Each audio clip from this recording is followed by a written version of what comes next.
1, 2, 3. Oh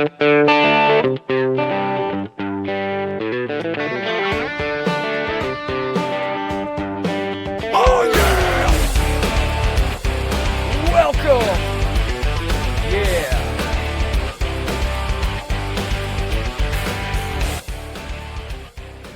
Welcome to Blunt Force Politics, where the bullshit gets smoked, the system gets dissected, and patriot rage meets a weak-tinged real talk. I'm your host, Dirty South Josh, and I got no filter. It is Sunday, November 9th, 2025. We're about to burn through the headlines like a blunt at 2 a.m. Now here's what's lighting up the feed today. We got the federal government remains shut and counting, flights canceled, food aid strained, and staff furloughed. It's a shitty sandwich, and everyone's got to take a bite. The Civil War is raging inside the MAGA movement, shockwaves through the right. The media ecosystem isn't just broken, it's been hijacked. Influencers are in command. And the left, well, still capitulating to culture world while the big systems collapse. Time to rip into the monologue. And trust me, we are going deep. All right. Well, yeah, I'll actually get around to producing something that I don't have to screw around with so much. All right. Before we get started with the monologue, crack a cold one for America. A little Rolling Rock. And I did fire up this joint just a little bit ago, but as usual, I get distracted, so let's take a toke. Because we're going to need it to get through today's shitstorm. All right, I'm finished with the soft serve. Let's blunt force this crap. The shutdown, well, it's not a blip, it's historic. The 2025 United States federal government shutdown is the longest in U.S. history. What does that mean? It means 500,000 federal workers are on furlough. Flights are being grounded. The safety net is trembling. What are other political actors doing? Well, they're playing games. Look at the Senate refusing the bill to restore paychecks. Democrats vote no, saying the bill gives too much discretion to the opposing party. Meanwhile, the folks at home, they're freaking out. That's not governance, that's hostage-taking. Then the right, the movement that screamed, "Change the system," is tearing itself apart. The rise of Nick Fuentes inside the movement. Young insurgents, old guard is freaked out. It's a civil war inside the coalition. When your movement is more worried about internal purity than opposition, you're pretty much already done. And the media? Well, let's talk about the media. The attention economy has won. Influencers aren't side players anymore. They're the new main stage. Podcasts, live streams, memes. They're the power brokers now. And if you don't get that, you're just ancient history. And lastly, the culture war that's masquerading as progress. The pushbacks, backlash, feminist institutions, identity politics, all of it. While the big stuff burns, the spectacle runs wild. So yeah, we've got 4 major stories today. Some real video, some real rage. We'll get into it. All right. First up in our stories, Shutdown and the Senate drama.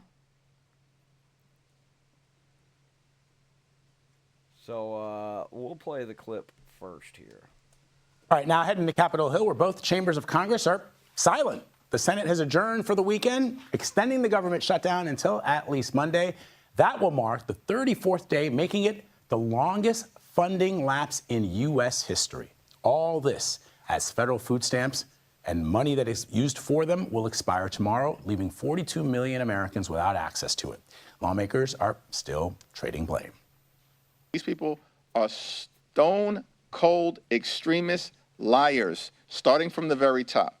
Talks will go nowhere if Republicans remain completely intransigent and resistant to any compromise. on extending the health care coverage. This administration, we're like guys running around, with a leak in a damn wall, trying to plug it with bubble gum. Why don't the Democrats just stop this entire charade and reopen the government so that we don't have to try to make this thing work on a shoestring budget?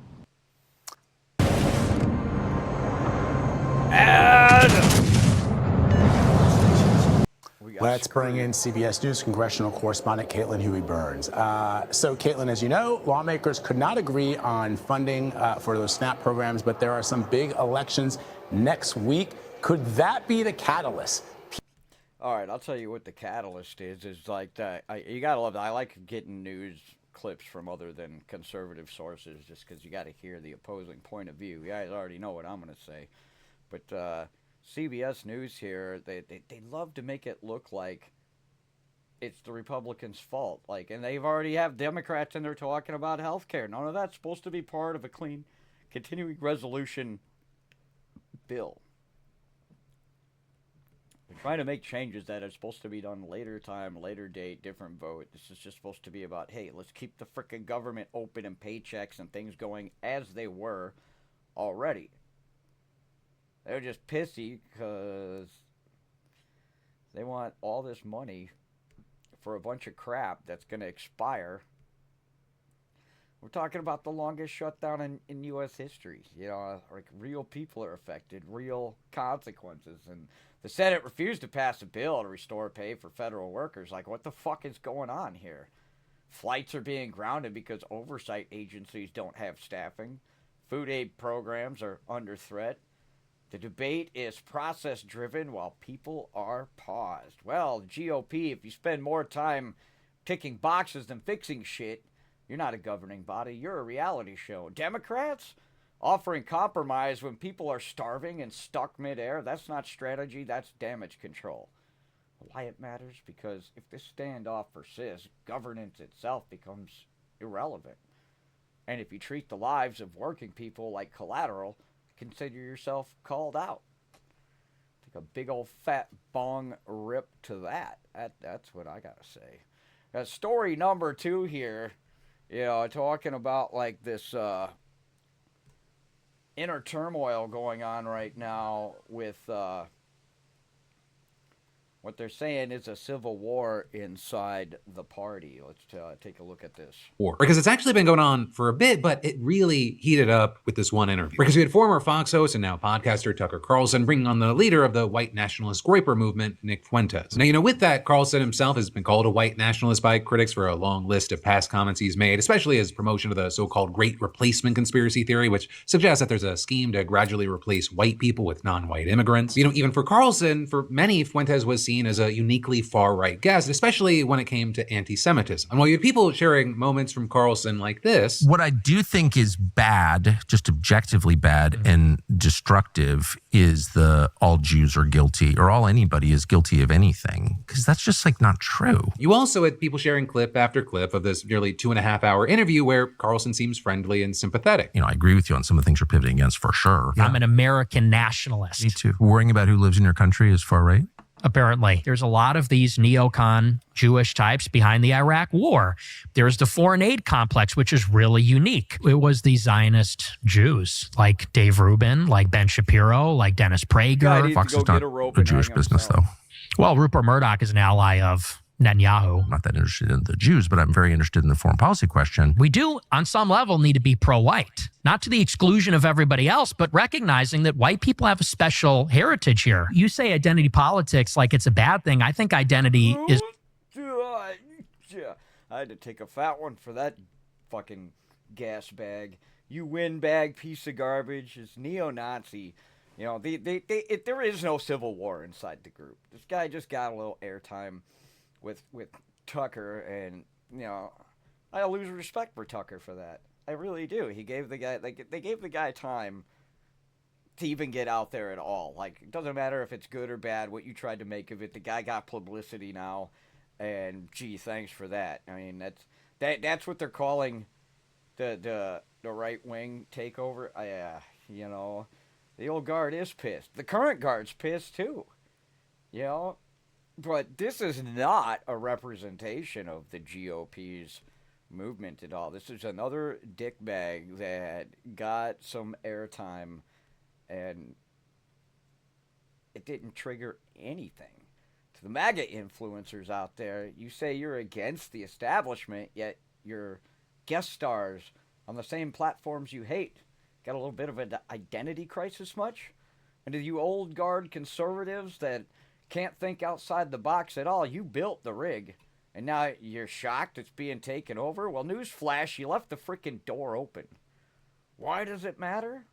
Because your side collapsing internally means you're vulnerable externally. The culture war is no longer across the aisle. It's inside your house. And by the sound of the chat, I hear Katie. Now, Katie's going to be well known in the political commentary world. Katie, Katie, Katie. All right, story number 3, the media ecosystem shift. I don't know if you call this I don't know. They say MAGA influencers are building an empire inside the new billion-dollar business of influence, and that this is changing the media ecosystem. Let's check this out. Breaking news from Market Pulse, the fastest way to stay ahead in business world. What if the biggest new players in US media aren't TV, networks, or newspapers, but influencers turning political loyalty into big business? That's exactly what's happening right now in the US media landscape. Powerful wave of MAGA-aligned influencers, conservative media execs, and tech platform owners is building what some call the new mainstream. And beyond politics, it's rapidly becoming a billion-dollar business ecosystem where audience loyalty, brand sponsorships, and political messaging blend into one lucrative formula. According to Reuters, Trump's return to the White House has accelerated this shift. Influencers once seen as fringe commentators are now key messengers, with direct access to policymakers, and they're monetizing that reach like never before. 1. The business of influence. Conservative digital creators are cashing in through sponsorships, media contracts, and political consulting fees. One influencer reportedly earned over $160,000 in a single year just from campaign-linked Instagram posts. That's not just content creation, that's a new kind of political marketing business model. Brands, PACs, and advocacy groups are now investing millions to reach audiences that traditional media struggles to engage. For businesses in marketing and advertising, this is a major signal. Attention has shifted from networks to niche creators. 2. Media ownership realignment. Right-leaning executives and investors are quietly reshaping the US media. Ownership map. Legacy outlets are losing dominance while new ideology-driven platforms, often funded by political backers or private donors, gain traction. This shift isn't just ideological. It's economic restructuring, where control of audience pipelines equals control of revenue and narrative power. 3. Platforms and profit. Social media giants like X, formerly Twitter, and Meta are... All right, those of us watching my program are generally Gen X and younger and understand all the ins and outs, but here's the deal. Media isn't just messed up, it's being taken over. Influencers, live streams, content farms are the new gatekeepers, and they are synced to political machines. Traditional news outlets have been losing ground. Platforms are bending under pressure of politics and money. The right-wing influencer access is mainstream now. Yeah, but to roast it, legacy media, to you guys, you pretend to be the watchdog. Now you're the underdog. Congratulations. And all you influencer stars out there, well, you're the brain fast food of politics, additive, shallow, and quick to trash because, well, you are trash. Why does it matter? Because when the media becomes the message maker and the agenda setter, you stop getting news. You get programming, and that's a democracy nightmare. The democracy nightmare is going to be coming from stuff just like that. Oh, God. So, story number 4 was kind of interesting when I was looking at it. workplace culture and feminized institutions. Well, let's just, I'm not going to play, this is like 26 minutes. I'm going to play a little bit of this. Yeah, listen to this garbage.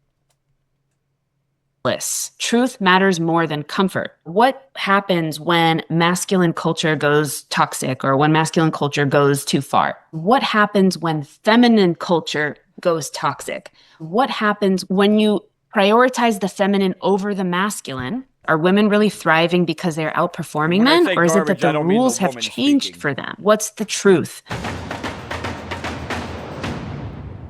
Hey, everybody. Welcome back to another episode of Ancient Intelligence. You've got your host, Anya Shack here. And today I want to get into a conversation about the great feminization of our culture and specifically our many major institutions, like in the external sphere of our lives, and why those things being feminized is not good for any of us. There was a really great article written by Helen Andrews published about a week ago in Compact Magazine called The Great Feminization. So I'm going to link it below, and I'm utilizing that article to do some reactions and spark some conversation and insights and observations. So excited to get into it. And I've also loved that the last couple of episodes I've focused on sex differences at work that feeds really nicely into this conversation about feminization and why it's not good for us. Before I jump in, just want to remind you guys that I have about 3 spots left in November for people to sign up for coaching with me. So if you want to make some life changes, especially getting started before the new year, do some deep work. All right, that's enough of that. Anyway, yeah. Feminizing all these places. What the hell, man? I thought we were done with this crap after the 90s and like the 2000s, but it's like they've been going on just like kind of quietly. And it's weird, but it's important. It's a narrative that's bubbling up. Institutions have become too feminized, and that's being blamed for leadership collapse, culture shift, softness, and the real talk, reactionary nonsense wrapped in its political society lingo crap. Some conservative outlets argue masculine values are eroding. The actual circumstance and major structural inequality still exists. So why the rage? Because the culture war is morphing into an architecture of institutions. All you reactionaries out there whining about feminine energy like it's a hurricane. It's called progress. Go get a surfboard. Catch a wave. The progressive institutions, you spent decades integrating voices. Now you need to redefine what excellence means. Didn't see that one coming, did you?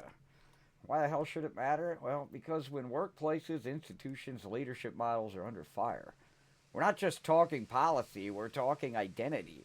And that war doesn't wait outside. It sneaks in. It gets you when you least expect it, like when you're sleeping or when you're sitting around the dinner table at this point. It's like, Jiminy Cricket.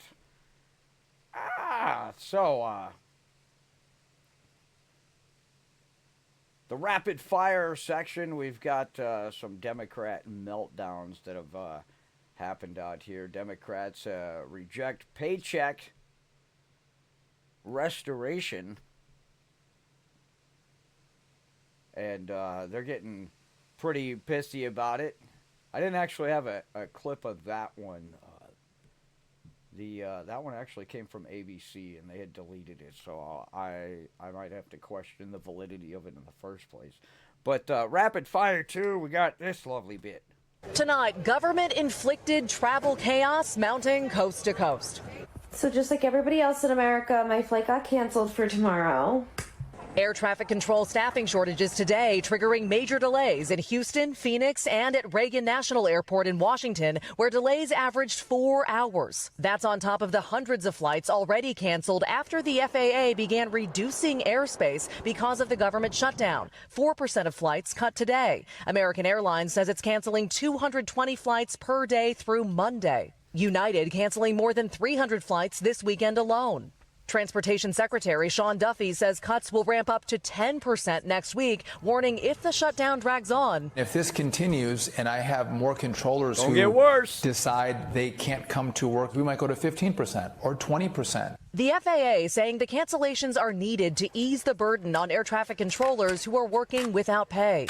Flyers frustrated from Chicago. How frustrating is this that we're in this scenario where it's all so unpredictable? They should It's cancel wicked any frustrating. congressional Everybody should just flights, get along. too. Let's figure it out. These air traffic controllers, my Those should be the safety is first in their flights hands. to go. To Philadelphia. And this is like the worst that I've ever seen. It's Don't let them unbelievable and it's fly out of embarrassing for our DC country. until they do At their United shit. Airlines Network Operations Center, staff are figuring out which flights to cancel and how to get passengers rebooked.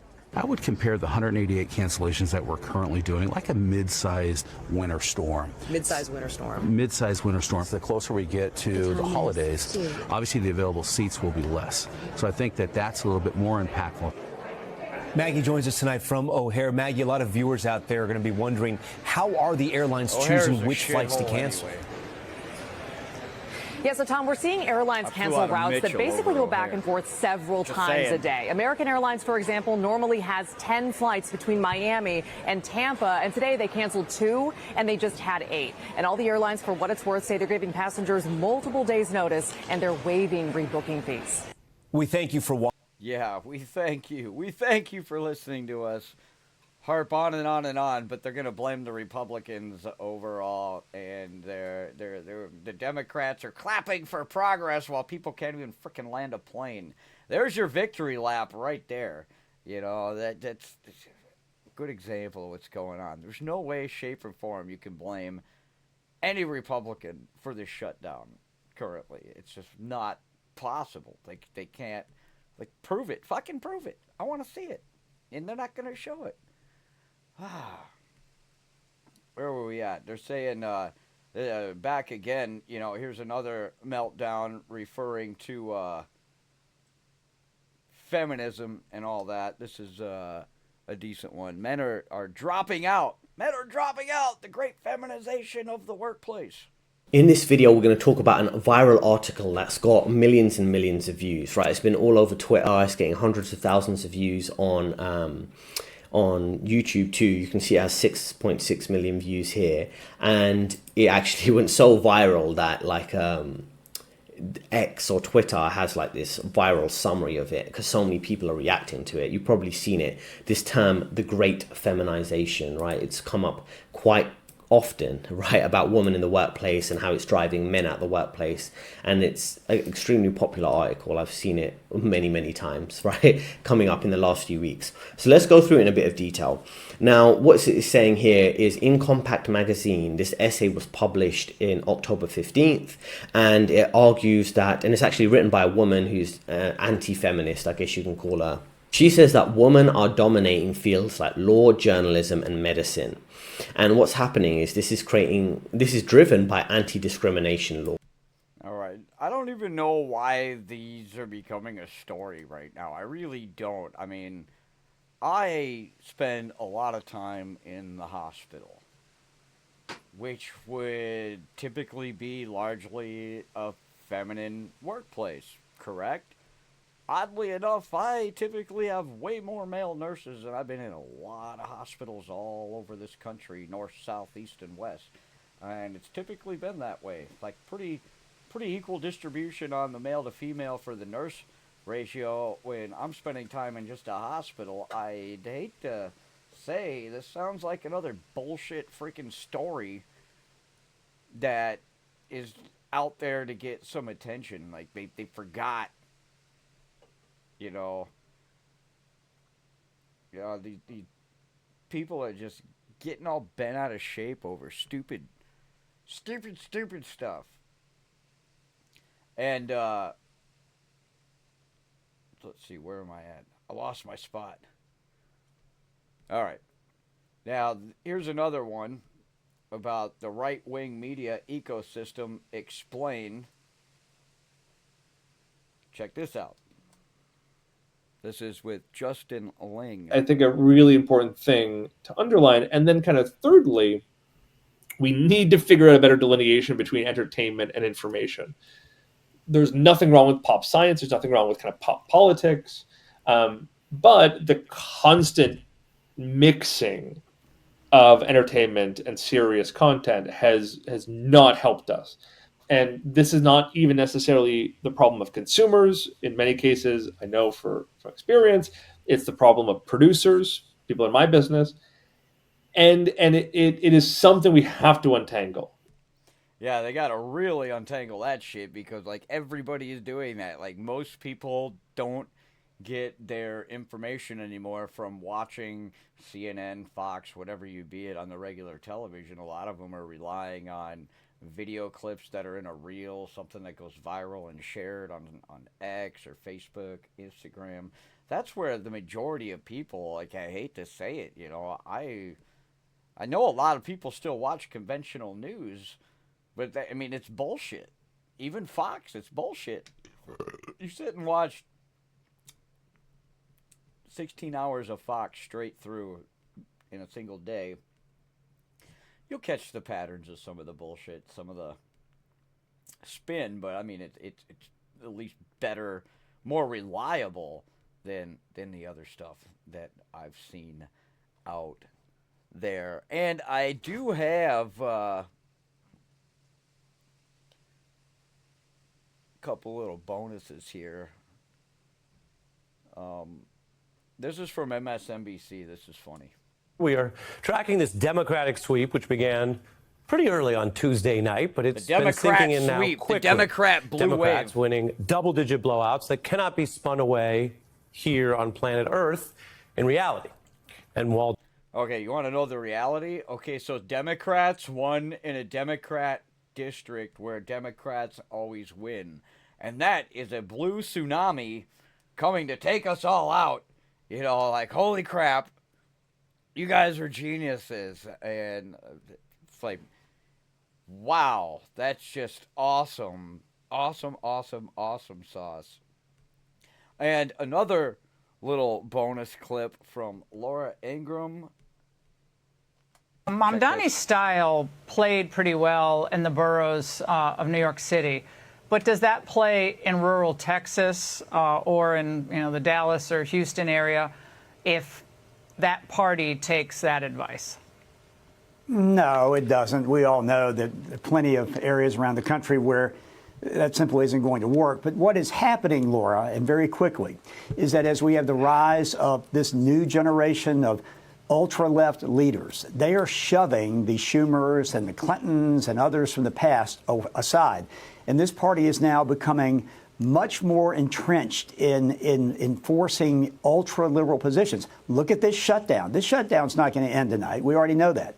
They feel emboldened. And they also feel like they have to keep this going because they have to keep this left, ultra-left, almost socialist wing of the party happy. And that's really dangerous for this country. It's also dangerous for Republicans. Republicans have to figure out how to get their vote back out because they certainly didn't do it on Tuesday. We even lost 2 statewide elected races in Georgia to the Democrats. That's something Republicans need to hear. And it hadn't gotten a lot of attention. But so there's something going on here, and I don't think that they're going to prevail in the end. But the Republicans had better get control of this and figure out how they're going to deal with this new Democratic Party that's emerging.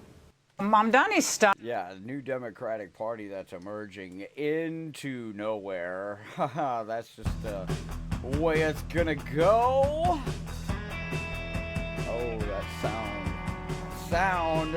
All right, patriots, anarchists. We've smoked the status quo, we've blasted the bullshit, and we're still standing. Here's what I pledge to you. I'll keep lighting the fuse. I'll keep calling the system out, and I'll keep you armed with unfiltered rage and weed-toned clarity. Now you, keep your eyes sharp, you bong charge. Your mind free, because when the system is broken, you don't wait for repair. You ignite the rebuild. So stay loud, stay dangerous, and I'll see you next time on Blunt Force Politics.